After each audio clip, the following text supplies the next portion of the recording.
Hi, this is James Melendez, James the Wine Guy. Today I want to give you just a brief review for those of you that aren't familiar with my blog site, which is hosted by WordPress.com.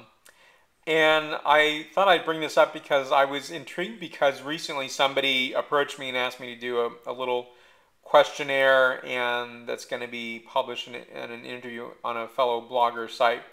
And it made me think, you know what, I've been doing this for a long time, and I actually started writing about wine and reviewing wine, having my own point system for quite some time before I actually started publishing online. And that's because just the blogging world got more sophisticated and the tools became a little more appreciable and something a lot more valuable today than they were 5, 10 years ago. So just a brief intro, and I'll use the cursor to go around the screen here.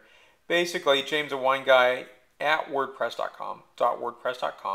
That's the address. And here is just my intro, James the Wine Guy. So I have a lot of reviews, and you can see here on the side of the archive shows month by month. October 65 so far this month. September 2010, 157. August 2010, 170. So it's a number of reviews. And here I've given tags to my wine reviews, and this is just something that's kind of a cool thing to really tag what you have so users can review and go to that category. So for me, I've started using that, and then it just didn't seem to be populating correctly. So I don't use it as religiously as I do the categories. Categories just is something I've always used and continue to use. So you'll see here is my beginning categories are the points from 8.0 to 9.6.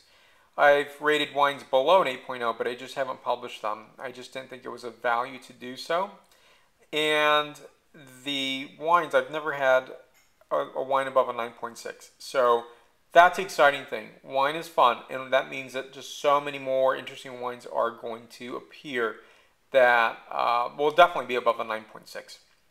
And if you look at the scores, you'll see that not every wine is a 9.6. I mean, there's just very few. In fact, just one. This one is for Delamont Blanc du Blanc.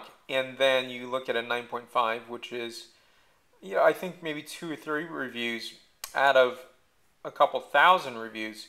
So here's the Pedro Jimenez that I just recently reviewed.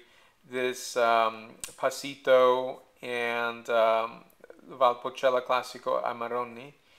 And so you'll see that they're just not compared to others. I mean, this is approximately the total number of 9.5s. So it's a really, in my opinion, very judicious, very careful way to review wine and to keep that authenticity alive, to keep that genuineness going. So here are my categories. I have everything from the varietals from Aglianico to Alvarinho, and going down further, Barbera, Bastardo, and it goes on and on. I also list all the wine regions that I've tasted wines from and have posted blog reviews about.